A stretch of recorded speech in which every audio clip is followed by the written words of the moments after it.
고백합시다. 신실하신 하나님, 오늘 본문은 아브라함이 하나님께서 약속하신 땅 헤브론을 떠나서 지금으로 하면 블레셋, 그 당시 블레셋이죠. 블레셋 지역으로 옮겨간 사건을 기록하고 있습니다.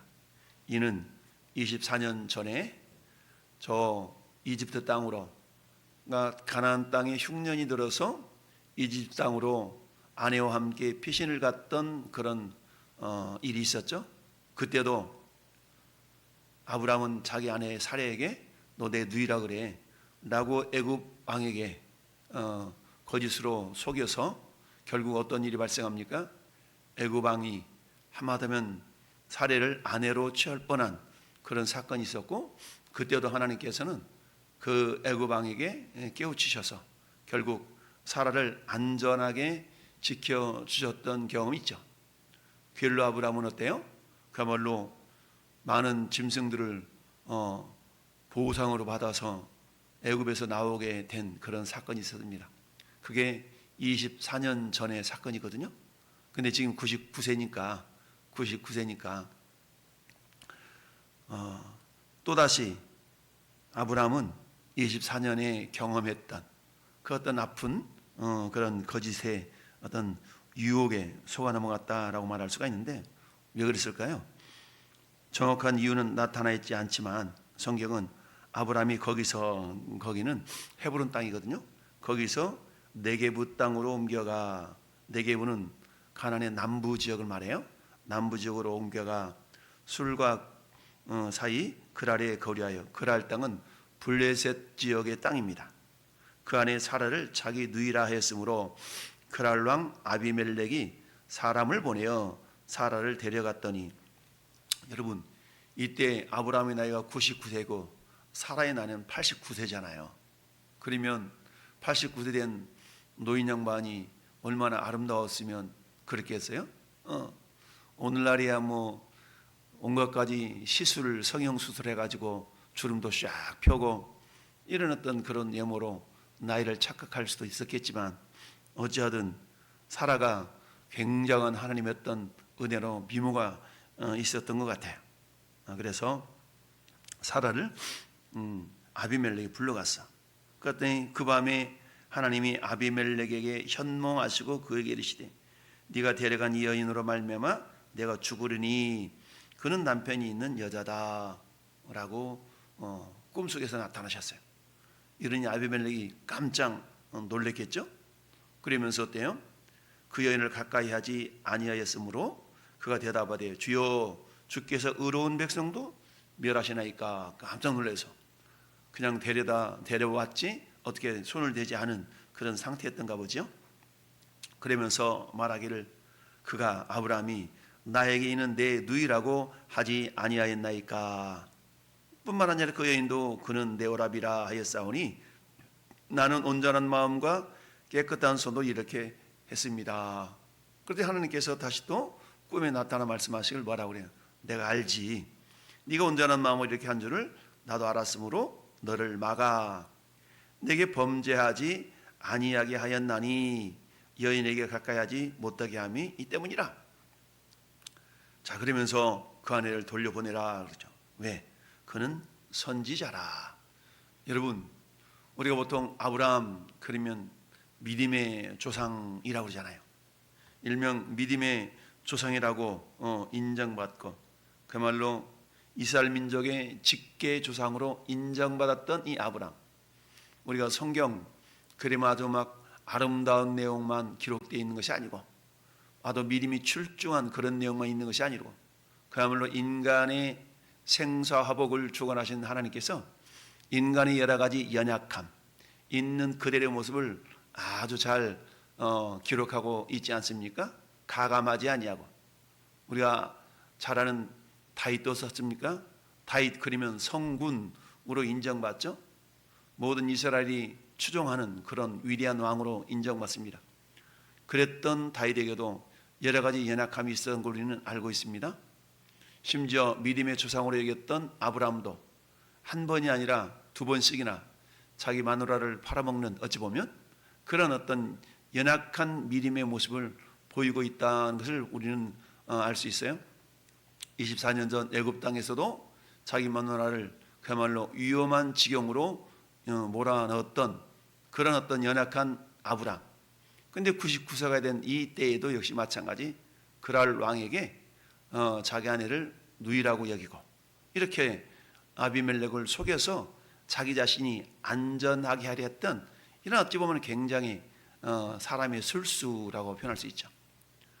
그런 할지라도 어때요? 자기가 인간의 생각으로 인간의 꾀로 말미암아 위험을 모면하려고 했을 때에 오히려 그것 때문에 더 어려움이 가중되는 것을 우리는 알아야 되는데요. 이 아브라함은 99세가 되어서도 그런 연약함이 있었다는 거죠. 그럼에도 불구하고 하나님은 어때요? 그런 아브라함을 하나님은 이렇게 인도하시고 들어쓰셔서 마침내 창세기 22장에 이제야 네가 나를 경외하는 줄 알았도다. 완전한 믿음의 사람이 되기까지 그 하나님의 열심, 하나님의 신실하심은 믿음이 없었던 아브라함을 그야말로 믿음의 조상으로 빚어가시는 것을 봅니다.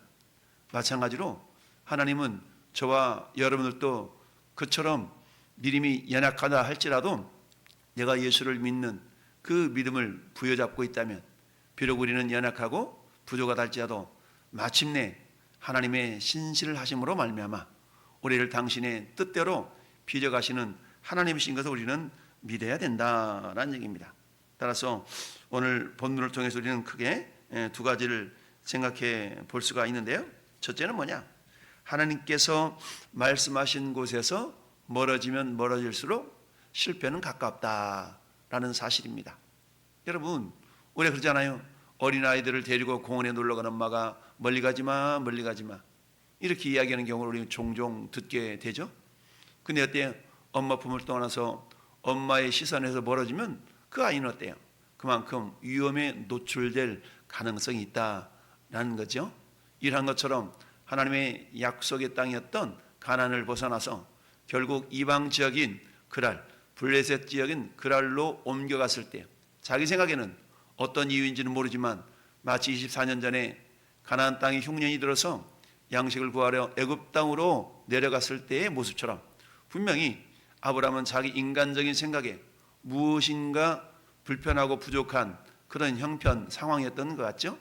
이걸 피해보려고 그랄 땅으로 내려갔지만 오히려 그곳에서는 자기 아내 사라가 굉장한 위험에 처할 뻔한 그런 어떤 모습을 보게 됩니다. 그러나 하나님 어때요? 하나님은 아브람과 사라를 통하여서 그야말로 믿음의 씨앗을 하나님께서는 생산해야 되셨기 때문에 그 씨를 잉태하고 있는 사라를 보존하셔야만 했다라는 얘기죠. 그래서 하나님은 그런 사라를 보존하시기 위해서 아비멜렉 꿈속에 나타나셔서 그 사라를 보호하시고자 하는 그런 하나님의 신실하심을 보여주고 있다라는 얘기입니다. 이처럼 우리 인간은 저는 여러분들 역시 마찬가지 하나님의 말씀하신 장소뿐만 아니라 하나님의 말씀에서 멀어지면 멀어질수록 마귀 사탄은 근신하라 깨어라 너희 대적 마귀가 우는 사자와 같이 두루다니며 삼킬 자를 찾나니 라고 하는 것처럼 여러분 야생의 세계에서 짐승들이 무리를 지어 다니다가 다른 적들에게 다른 짐승들에게 먹이가 되는 그런 경우를 우리는 왕왕 보게 됩니다. 그럼 어떤 짐승이 먹잇감이 되나요? 무리에서 떨어져서 홀로 풀을 뜯어먹다가 서성거리다가 다른 짐승의 강한 짐승의 밥이 되는 것을 우리는 텔레비전을 통해서 종종 보게 되죠. 이런 것처럼 우리는 하나님의 말씀의 테두리 안에서 하나님의 말씀의 약속의 땅 안에서 머물러 있었을 때 하나님의 온전한 보호하심과 신실하심이 나타날 수가 있는데 그럼에도 불구하고 하나님은 어때요? 이미 아브라함을 저 갈대우리에서 불러내셨을 때는 그 아브라함을 통하여서 믿음의 조상, 열방의 조상으로 삼기를 원하셨던 그 약속, 하나님은 아브라함과 사라의 상황이 어떠하든지 하나님의 신실한 약속을 반드시 이루시고야 마시는 하나님이다라는 얘기죠. 영접하는 자고 그 이름을 믿는 자들에게는 하나님의 자녀가 되는 권세를 주셨으니 라고 말씀하셨어요. 여러분, 우리가 예수를 믿는 것과 믿음의 삶을 살아가는 것과는 사뭇 다를 수가 있습니다. 그래서 하나님은 어때요? 우리를 하나님의 자녀 삼으시고 야, 네 마음대로 살아봐라고 하지 아니하시고 우리에게 간섭하시죠. 하나님의 간섭은 하나님의 사랑의 또 다른 표현일 수가 있는데, 그런데 우리는 어때요? 어린 자녀들을 이렇게 기르다 보면 내버려둬요 이런 경우가 많이 있죠. 아직 성숙하지 못한 자녀들이 자기 마음대로 행하려고 할 때 반드시 어려움을 당하는 경우를 우리는 왕왕 목격하게 되죠. 따라서 부모님의 간섭은 부모님의 사랑이요, 또한 자녀를 바른 길로 인도하시는 그런 어떤 신실하신 모습일 터인데, 아브라함에게도 역시 마찬가지죠. 99세 된 이 노인이 어떤 이유인지 모르지만 그랄 땅으로 내려가서 잠시 자기 자신의 정말 안전을 도모하기 위해서 아내를 팔아먹는, 어찌 보면 그런 모습을, 연약함을 보이게 됩니다. 그럼에도 불구하고 하나님은 어때요?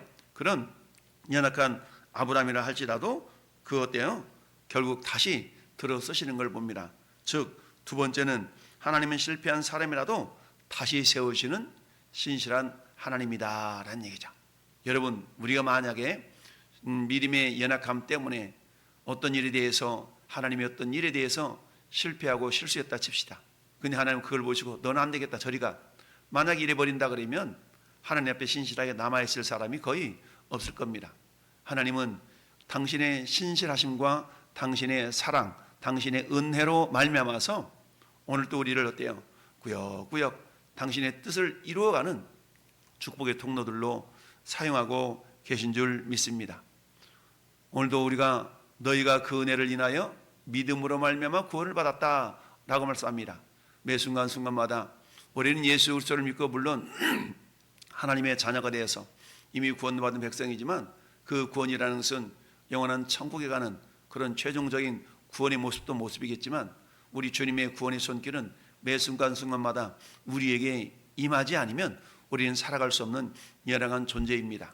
여러분, 우리가 숨을 쉬는 것도, 눈을 뜨고 보는 것도, 걸어가는 것도 우리가 우연히 내가 건강해서 그러는 것 같지만 실상은 히브리서 1장 3절의 말씀을 보면 하나님께서 능력의 말씀으로 만물을 붙들고 계신다라고 말씀하고 있어요. 그러면 그 말씀으로 만물 속에 우리의 호흡 하나 하는 것, 걸어다니는 것, 보는 것, 모든 것이 다 포함이 되어져 있죠. 따라서 우리는 어때요? 하나님께서 오늘도 당신의 능력의 말씀으로 저 해와들과 별이 제 시간에 다 운행할 수 있도록 붙드시고, 전에 여러분들의 혈관 하나하나, 호흡 하나하나, 심장이 뛰는 이런 세세한 부분까지도 우리 하나님은 당신의 전능하신 손길로, 전능의 말씀으로 붙들고 있다는 사실을 우리가 알아야 된다는 사실이죠.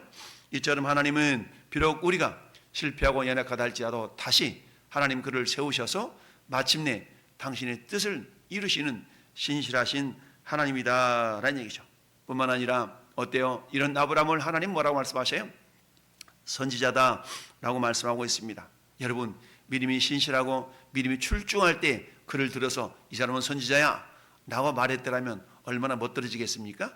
그러나 그러지 아니하고 가장 아브라함이 믿음이 연약할 때, 가장 그야말로 신실하지 못한 모습을 보일 때, 그때도 하나님은 여전히 아브라함을 통해서 행하실 일들이 있었는데 그건 뭐예요? 선지자라는 얘기죠. 즉 믿음의 조상을 삼으시려는 하나님의 계획, 하나님의 신실하심은 오늘도 어김없이 여전히 아브라함에게 나타나고 있다라는 얘기입니다. 그렇습니다. 전에 여러분 삶 속에서도 우리 하나님의 신실하심은 여전히 역사하고 있다는 사실을 우리가 알 수 있어야 됩니다. 그렇다고 해서 하나님께서 나를 반드시 이끌어갈 것이니까 라고 우리가 방종해서는 안 되겠죠. 하나님의 인도하심은 우리의 겸손한 순종과 신뢰함으로 말미암아서 더욱더 빛을 발할 수가 있습니다. 사랑하는 성도 여러분이요, 오늘 하루도 우리가 살아가는 매 순간순간마다 신실하신 하나님의 손길을 우리는 의식하며 살아갈 수 있어야 됩니다. 마치 아브라함이 인간적인 생각으로 하나님의 약속의 땅을 벗어나 자기 계획대로, 자기 생각대로 옮겨갔을 때 그것이 더 좋겠지라고 생각했지만 오히려 더 큰 어려움을 겪고 있는 것을 봅니다. 여러분, 창세기 13, 14장의 조카 롯도 마찬가지 아니겠어요? 자기 눈에 이렇게 눈을 들어 보니까 어떻습니까? 소돔과 고모라 땅이 멸망의 이전이었는 거로 그것이 물도 많았고 마치 에덴 동산과도 같았다라고 말하고 있지 않습니까? 그러나 하나님의 관점에서 실상은 그것은 어때요? 죄악의 심히 큰 그것이었다라고 말씀하고 있습니다. 내 생각과 하나님의 생각은 다른데 이사야 55장에 말씀하고 있는 것처럼 내 생각은 너희 생각과 다르며 내 길은 너희 길과 다름이 마치 하늘과 땅 차이만큼 그렇게 크다라고 말씀하고 있습니다. 따라서 오늘도 우리는 겸손하게 내 뜻이 아니라 하나님의 뜻을 여쭙는 그런 시간이 기도의 시간인 줄 믿습니다. 예수님도 내 온대로 마옵시고 아버지 온대로 되기를 원하나이다 기도하시면서 주님의 뜻을 이루어드리기를 위하여 묵묵히 걸어가셨던 것처럼 오늘 한날도 저나 여러분들을 통해서 하나님의 선하심을 우리 주님은 이루어 가기를 원하십니다. 그런데 그 선하심을 이루어가기 위해서는 신실하신 하나님을 신뢰하고 겸손히 믿음으로 순종하며 나갈 때 그 일이 이루어질 줄로 믿습니다. 오늘 한날도 우리에게 주신 모든 시간들마다 신실하신 하나님을 신뢰하고 오늘도 깨어서 주님의 말씀에 겸손히 순종하고 동행함으로 주님의 뜻을 이루어드리는 축복의 통로들로 귀하게 쓰임받기를 예수님의 이름으로 축원합니다. 아멘.